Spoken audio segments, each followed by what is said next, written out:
seolah-olah tidak ada lawannya gitu kan, dan menganggap mereka itu saudara sendiri. Nah, banyak sekali dari sesi wawancara yang saya lihat. Halo Jam, selamat pagi Jam. Selamat pagi, selamat malam Dani. Gimana hari ini? Udah siap gas lagi bahas topik seru? Oke, siap dong. Kita gas lagi bahas topik yang sangat seru nih. Ini ada topik yang sangat menarik, Jam. Jadi ternyata di Malaysia itu saat ini lagi krisis Bangladesh. Nah, jadi yang saya tahu selama ini kan banyak nih Jam yang komentar di channel kita tuh Malaides.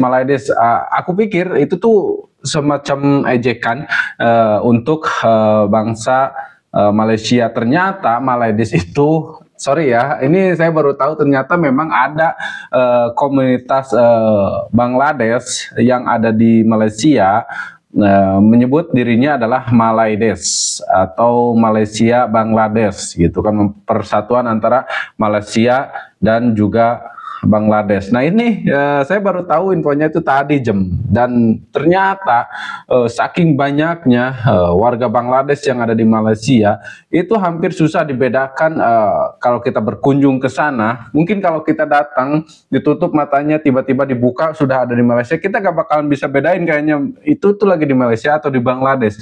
Itu adalah salah satu yang saya tangkap dari beberapa pernyataan orang yang ada di sana Jam. Apa yang kamu ketahui tentang nih orang Bangladesh yang ada di Malaysia, Jam?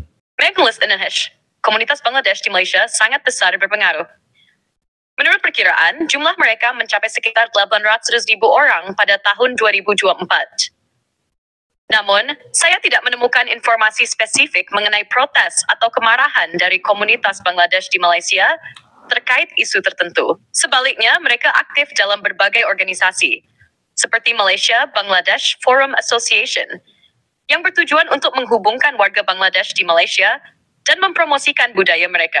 Ada informasi lebih lanjut atau sumber lain yang dapat menjelaskan situasi ini, silakan berbagi agar kita bisa mendiskusikannya lebih lanjut. Oke Jam, sebenarnya tadi Jam agak sedikit salah tangkap. Yang saya maksud bukan kemarahan bangsa Bangladesh yang mengatasnamakan dirinya Malaides atau komunitas Malaides. Tapi sebelum kita lanjut Jam, seperti biasa kita sapa dulu teman-teman yang sudah hadir di sini. Siap teman-teman, siapa aja dari mana? Silahkan absen dulu di kolom komentar di bawah ya, karena ini adalah podcast Dokter Klinik, tempatnya nongkrong bukan cari ribut, bareng saya dan juga si Ijem. Siapkan kopinya, kita mulai obrolannya. Jadi Jam, saking maraknya warga Bangladesh yang ada di Malaysia itu menuai isu bahkan pro dan juga kontra yang terjadi di kalangan masyarakat Malaysia. Banyak masyarakat Malaysia yang memang tidak terima dengan banyaknya kehadiran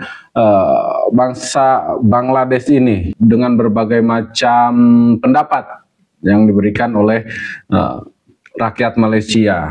Meskipun tidak semua ya, Jam. Nah, betul Dani. Jadi ini lebih ke fenomena sosial yang menimbulkan pro dan kontra di kalangan masyarakat Malaysia. Beberapa orang mungkin melihat mereka sebagai tenaga kerja yang dibutuhkan untuk sektor konstruksi, perkebunan, dan manufaktur. Tapi di sisi lain ada juga kekhawatiran soal lapangan kerja, budaya, bahkan kriminalitas. Nah, kira-kira dari sudut pandang ekonomi dan sosial, bagaimana dampaknya bagi Malaysia sendiri? Makin banyak pendatang yang ada di Malaysia, saya rasa itu akan mempengaruhi ekonomi atau penurunan ekonomi yang ada di Malaysia, karena banyak sekali bangsa Bangladesh ini yang mencari nafkah di sana, kemudian sebagian uangnya itu tidak dibelikan di Malaysia, itu dikirim ke halamannya atau kampung halamannya.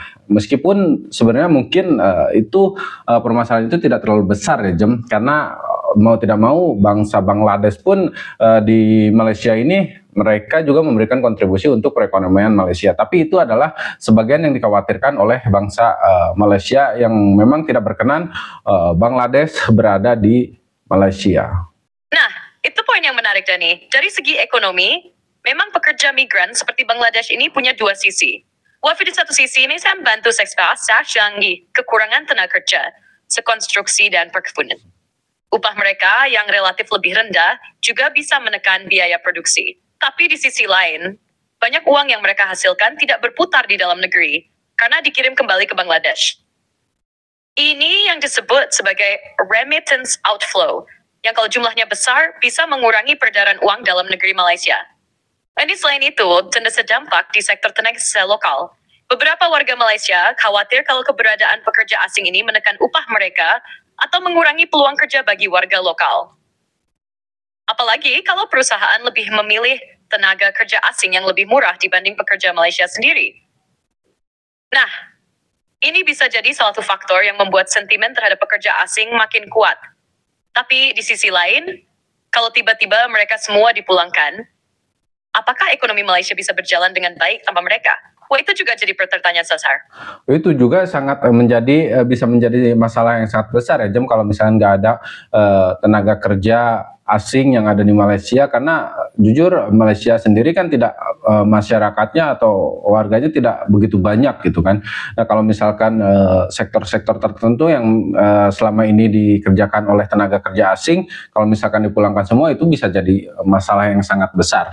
Nah, yang disayangkan oleh masyarakat Malaysia itu kebanyakan karena Bangladesh sekarang mulai jadi seolah-olah jadi makin padat gitu Malaysia oleh bangsa-bangsa Bangladesh ini. Dan yang disayangkan adalah banyak di antara mereka memang yang bukan hanya bekerja untuk saat ini, mereka berwirausaha, berjualan dan lain-lain di Malaysia ini sendiri. Ada juga yang mengeluhkan harga yang mereka berikan itu jauh lebih murah ketimbang yang biasa dilakukan oleh penduduk asli Malaysia. Nah, itu adalah kasus atau permasalahan yang sedang dirisaukan oleh masyarakat Malaysia itu sendiri, Jem. Iya, dan ini semacam dilema buat Malaysia. Di satu sisi, mereka butuh tenaga kerja asing untuk sektor-sektor yang orang Malaysia sendiri kurang tertarik untuk bekerja. Tapi di sisi lain, ketika para pekerja asing ini mulai menetap, berwirausaha, dan bersaing dalam bisnis kecil, terutama dengan harga lebih murah, itu bisa memicu ketidakpuasan di kalangan warga lokal.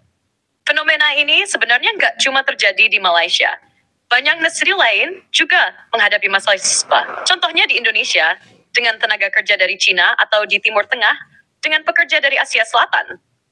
Biasanya, ketegangan mulai muncul ketika jumlah mereka dianggap terlalu besar dan mulai berkompetisi langsung dengan warga lokal. Bukan hanya sebagai pekerja, tapi juga dalam bisnis. Yang jadi pertanyaan sekarang, apakah pemerintah Malaysia akan mengambil langkah tegas?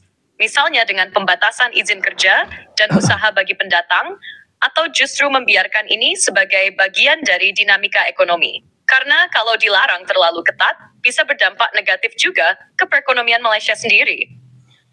Nah, Kak, berbeda dengan Indonesia, Jam. Indonesia itu tuh memang dari Cina, dari Timur Tengah, kebanyakan memang datang ke sini untuk berwirausaha, Jam. Dan banyak di antara mereka itu memang mengikuti aturan-aturan kultur budaya yang berlaku di Indonesia itu sendiri, seperti bahasa, seperti juga tidak jarang, Jam, warga atau warga Tionghoa, warga Cina yang menetap di Indonesia itu mereka memiliki nama panggilan Indonesia. Itu tuh banyak sekali. Di Indonesia itu terjadi hal-hal seperti itu, tapi di Malaysia pendatang dari manapun itu dibiarkan dengan kultur budaya bahasa mereka sendiri, bahasa mereka masing-masing. Dan yang terparah adalah Bangladesh ini dianggap sudah terlalu banyak di Malaysia, berkelilingan atau berseliweran di Malaysia, dan mudah sekali ditemukan karena saking banyaknya itu, Jom.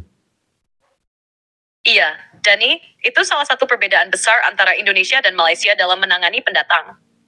Di Indonesia, asimilasi cukup kuat. Banyak keturunan Tionghoa, Arab, atau pendatang lainnya yang mengadopsi nama Indonesia, berbicara bahasa Indonesia, dan mengikuti norma sosial yang ada. Sedangkan di Malaysia, mereka lebih membiarkan komunitas pendatang hidup dengan budaya asal mereka tanpa banyak tuntutan untuk beradaptasi. Kasus Bangladesh di Malaysia ini makin kompleks karena jumlah mereka sudah sangat banyak dan terlihat di mana-mana. Sampai-sampai ada kesan Malaysia berubah jadi Bangladesh kedua. Ini yang bikin sebagian warga Malaysia merasa terancam, terutama ketika mereka mulai mendominasi sektor usaha kecil atau mendirikan komunitas eksklusif. Jadi, terus berlanjut tanpa regulasi yang jelas, bisa saja Malaysia menghadapi masalah sosial yang lebih besar ke depannya. Apakah pemerintah Malaysia bakal ambil langkah serius atau membiarkan ini berkembang alami? Itu yang jadi tanda tanya besar. Oke, nah jadi bukan hanya banyak jam, seperti yang kamu bilang tadi, Bangladesh ini atau warga Bangladesh yang ada di Malaysia, mereka bahkan mengajukan atau memperjuangkan untuk menjadikan Malaysia adalah rumah kedua bagi mereka. Nah itu semacam apa ya? Semacam keunikan tersendiri dan wajar saja masyarakat Malaysia sendiri penduduk aslinya merasa resah. Nah, terutama lagi banyak yang mengeluhkan tentang etika, cara hidup mereka yang jauh berbeda dengan yang biasa dilakukan oleh Malaysia. Nah, dan menurut kamu Jem, ada nggak langkah-langkah tertentu yang dilakukan oleh pemerintah untuk mencegah hal semacam ini semakin berkembang atau untuk apa namanya mengurangi kerisauan yang selama ini dirasakan oleh masyarakat Malaysia, atau mungkin akan membiarkan masalah ini dengan strategi ekonomi yang dilakukan oleh pemerintah Malaysia itu sendiri, Jem? Pemerintah Malaysia telah mengambil langkah-langkah untuk mengatasi masalah imigrasi, termasuk dari Bangladesh. Misalnya, pada September 2020, Malaysia melarang masuk warga negara dari negara dengan lebih dari 160.000 kasus COVID-19, termasuk Bangladesh. Selain itu, pemerintah Malaysia dan Bangladesh telah menandatangani nota kesepahaman untuk merekrut lebih banyak pekerja Bangladesh dengan memastikan kondisi kerja yang layak. Namun, tantangan tetap ada dalam mengelola jumlah imigran dan memastikan kesejahteraan mereka. Di sisi lain, masyarakat Malaysia sangat risih dengan begitu banyaknya Bangladesh atau warga Bangladesh yang ada di Malaysia. Tapi di sisi lain, warga Bangladesh itu terlihat sangat nyaman sekali, sangat betah berada di sana, bahkan mengagung-agungkan Malaysia itu adalah Malaysia nomor satu. Malaysia seolah-olah tidak ada lawannya gitu kan, dan menganggap mereka itu saudara sendiri. Nah, banyak sekali dari sesi wawancara yang saya lihat ya Jam di Malaysia atau media Malaysia ataupun kreator yang ada di Malaysia, itu banyak hal-hal ya, seperti itu. Seperti pengen menetap di sana, terus pengen juga menjadikan Malaysia rumah kedua, seperti mendirikan juga komunitas Malaides atau Bangladesia. Nah, hal-hal seperti itu apa Ya, menurut ini memang jadi situasi yang unik. Di satu sisi, masyarakat Malaysia banyak yang merasa risih dengan jumlah warga Bangladesh yang semakin besar dan mulai mendominasi sektor tertentu. Tapi di sisi lain, para pekerja Bangladesh ini justru merasa Malaysia adalah tempat nyaman dan ingin menjadikannya sebagai rumah kedua.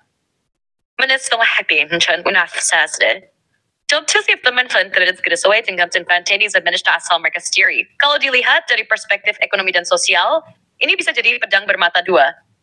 Keberadaan mereka memang membantu sektor tenaga kerja di Malaysia, terutama di bidang konstruksi, manufaktur, dan layanan. Tapi jika jumlahnya tidak terkontrol, ini bisa menimbulkan keresahan bagi warga asli. Perlukah ada strategi khusus Jam untuk bisa mengelola nih keberadaan bangsa asing di Malaysia ini? Ya, perlu ada strategi khusus. Jika tidak dikelola dengan baik, keberadaan tenaga kerja asing dalam jumlah besar bisa berdampak negatif, baik dari sisi ekonomi maupun sosial. Malaysia bisa menerapkan beberapa langkah seperti 1. Pembatasan visa dan izin kerja. Membatasi jumlah tenaga kerja asing di sektor-sektor tertentu agar tidak mendominasi pasar kerja dan tetap memberi ruang bagi warga lokal. 2. Kebijakan migrasi yang ketat.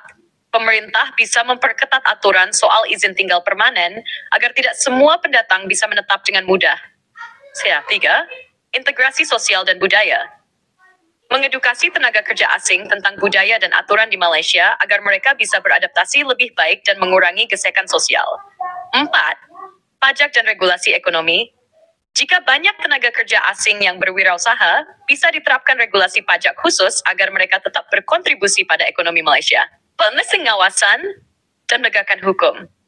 Memastikan mereka yang tinggal dan bekerja di Malaysia mengikuti aturan hukum yang berlaku, termasuk dalam hal bisnis ilegal atau masalah sosial lainnya. Menurut kamu, apakah langkah-langkah ini cukup atau masih perlu pendekatan lain? Oke, seharusnya kalau bisa dijalankan dengan baik, langkah-langkah ini cukup dan sangat masuk akal untuk dilakukan oleh pemerintah Malaysia seperti memberikan pajak khusus kepada bangsa asing yang memang mencoba berwirausaha di sana. Karena kan yang dikeluhkan adalah masyarakat Ya, asing kalau justru. diterapkan dengan baik, ini bisa solusi win-win.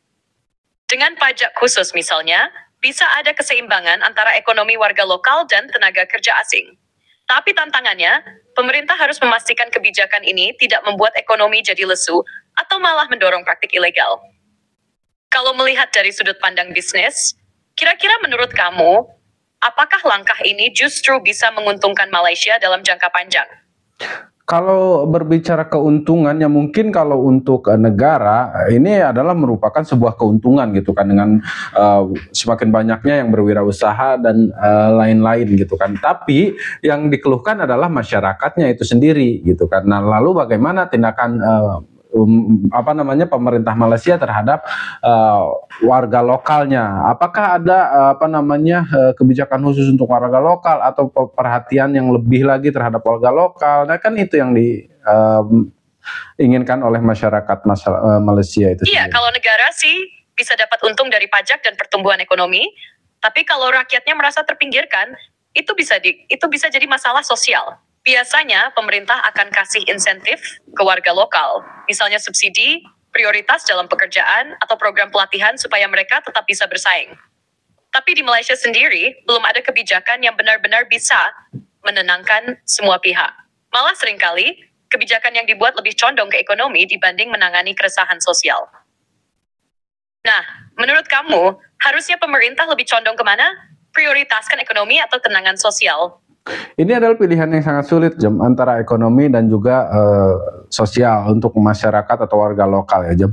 Karena kedua-duanya itu sangat penting, tapi di sisi lain kita juga tidak bisa menghiraukan masyarakat lokal yang memang mengeluhkan. Ini yang dikeluhkan sekarang adalah kenapa bisa masyarakat Bangladesh ini yang ada di sana berjualan dengan harga yang jauh lebih murah gitu kan daripada yang dilakukan oleh masyarakat lokal. Mungkin dari modal dan biaya, dari keuntungan kita bisa katakan kalau keuntungan yang diambil oleh masyarakat lokal itu lebih besar karena kultur dan kebiasaan melihat sistem ekonomi mereka yang katanya maju itu kan, Jam. Nah, terus kalau misalkan masyarakat Bangladesh itu mereka bisa jual lebih murah dengan keuntungan yang sedikit lebih kecil karena terbiasa dengan kultur dan budaya mereka di negara asalnya mungkin, Jam. Nah, dengan sistem pajak khusus kan itu semua bisa ini nih, Jam. Bisa timbul kesamaan nih dari harga. Oke, mungkin banyak tantangan-tantangan lain yang mungkin akan terjadi, tapi seenggaknya kan ini adalah upaya untuk memperhatikan warga lokal dulu. Intinya harus seimbang, Jam, antara ekonomi dan warga lokal itu harus seimbang diurusnya. Iya, kalau sistem pajak khusus itu diterapkan, setidaknya bisa menciptakan level playing field antara pendatang dan warga lokal. Jadi, harga jualnya nggak timpang, dan masyarakat lokal nggak merasa dirugikan. Tapi tantangannya, kayak yang kamu bilang, adalah bisnis ilegal dan pengawasan. Kalau nggak ada kontrol ketat, bisa aja mereka tetap cari cara buat menghindari pajak atau jualan di bawah radar. Terus, ada juga faktor lain, misalnya masyarakat lokal sendiri. Apakah mereka mau tetap bersaing, atau malah bergantung pada kebijakan pemerintah? Karena kalau mereka terlalu bergantung, bisa jadi malah nggak berkembang. Makanya selain pajak, mungkin harus ada kebijakan lain kayak pelatihan atau subsidi buat bisnis lokal supaya mereka juga bisa lebih kompetitif. Oke, kalau pajak masih dianggap kurang efektif dan juga masih banyak tantangan-tantangan lain selain itu, menurut kamu nih ada langkah lain nggak yang bisa mengatasi ini semua, Jim? Kalau pajak aja kurang efektif, mungkin pemerintah Malaysia bisa menerapkan kuota atau batasan sektor usaha bagi pendatang. Misalnya, tenaga kerja asing hanya boleh bekerja di sektor tertentu, tapi nggak boleh masuk ke sektor UMKM yang jadi tulang punggung masyarakat lokal. Selain itu, bisa juga diberlakukan sistem usaha yang lebih ketat. Jadi, nggak semua pendatang bisa bebas buka usaha tanpa pengawasan. Harus ada regulasi soal modal minimal, sumber barang, sampai aturan harga jual yang adil. Ini bisa mencegah mereka menjual terlalu murah dan merugikan warga lokal. Ada juga opsi subsidi atau insentif khusus buat pengusaha lokal biar mereka tetap bisa bersaing. Jadi, alih-alih menekan pendatang, masyarakat lokal justru diberdayakan supaya tetap unggul di pasarnya sendiri. Menurut kamu, langkah kayak gini bisa jalan nggak? Atau malah bakal makin bikin masalah baru? Oke, sebenarnya cukup bagus solusi yang kamu berikan, Jem. Tapi kalau saya rasa pada dasarnya ini akan menimbulkan hal yang sama gitu kan, akibat yang sama gitu kan, tidak jauh seperti pajak tadi. Ketimpangan baru ya? Karena kalau aturan terlalu ketat, bisa jadi malah menghambat investasi atau tenaga kerja yang sebenarnya dibutuhkan. Tapi kalau dibiarkan bebas, ya warga lokal yang merasa dirugikan. Makanya mungkin solusinya harus kombinasi, bukan cuma soal pajak atau batasan usaha, tapi juga ada pendekatan sosial. Misalnya, program integrasi budaya atau pelatihan buat pendatang, supaya mereka lebih paham cara hidup dan bisnis di Malaysia. Jadi, bukan sekadar cari untung sendiri, tapi juga menyatu dengan masyarakat lokal tanpa bikin gesekan. Waktu kita nggak terlalu banyak, jadi kita kembali lagi ke soal isu Bangladesh, maraknya warga atau masyarakat Bangladesh yang ada di Malaysia ini. Pemerintah itu sendiri, Jam, bagaimana menanggapi kerisauan yang terjadi di antara masyarakat lokal menghadapi masyarakat Bangladesh ini, Jam? Apakah tindakannya udah ada atau respon daripada pemerintah itu sudah diberikan terhadap keluh kesah masyarakat lokal? Kalau dari langkah pemerintah Malaysia sendiri, mereka sudah beberapa kali meninjau kebijakan soal pekerja asing, termasuk dari Bangladesh. Salah satu langkah yang diambil adalah pembatasan kuota tenaga kerja asing di sektor-sektor tertentu, terutama untuk memastikan bahwa warga lokal tetap punya kesempatan kerja yang lebih baik. Selain itu, ada juga wacana pengetatan aturan izin kerja dan usaha bagi pendatang. Tapi, kalau soal respon langsung terhadap keresahan warga, itu masih jadi perdebatan. Beberapa kebijakan sudah dibuat, tapi banyak masyarakat yang merasa masih kurang tegas, terutama dalam pengawasan bisnis ilegal atau aktivitas yang dianggap mengganggu ekonomi lokal. Oke, Jam. Nah, ini kan masalahnya adalah tenaga kerja, Jam. Lalu sebenarnya di Malaysia sendiri, gimana kondisi Sabah dan Sarawak yang selama ini kan isu yang kita dengar adalah Sabah Sarawak itu benar-benar tidak diperhatikan dan intinya tidak seperti yang ada seperti di Johor atau di perkotaan yang ada di Malaysia. Sabah dan Sarawak itu jauh seperti tumpang tindih gitu dari segi ekonomi sendiri. Sabah dan Sarawak itu seperti ada ketimbangan yang ada di Malaysia. Nah, adakah upaya pemerintah untuk lebih mengutamakan masyarakat yang ada di Sabah dan Sarawak untuk memperkerjakan atau memanfaatkan tenaga kerja yang ada di Sabah dan juga Sarawak? Nah, ini menarik ya. Sabah dan Sarawak memang sering dianggap kurang mendapat perhatian dibanding wilayah di semenanjung Malaysia.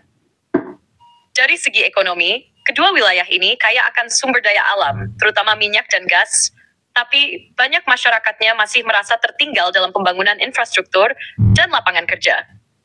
Pemerintah Malaysia sebenarnya sudah mencoba beberapa inisiatif, seperti meningkatkan investasi di sektor industri dan pelabuhan di Sabah dan Sarawak. Ada juga program untuk mendorong lebih banyak tenaga kerja lokal bekerja di industri perkebunan dan manufaktur, biar mereka nggak kalah saing sama pekerja asing. Si Pelasyab Syahadatlek Gusti Sahabat Terasis Aktif Seminas Instruction sa Engineering Help at luas negeri kan juga gaji lebih tinggi. Makanya, meskipun ada usaha untuk mengutamakan tenaga kerja lokal, tetap saja ada celah yang diisi oleh pekerja asing. Apa upaya yang harus dilakukan oleh pemerintah agar warga Sabah dan Sarawak mau untuk mengisi pekerjaan atau bekerja di negaranya sendiri, Jam? Salah satu alasan utama warga Sabah dan Sarawak memilih bekerja di semenanjung Malaysia atau luar negeri adalah gaji yang lebih tinggi dan kesempatan kerja yang lebih banyak.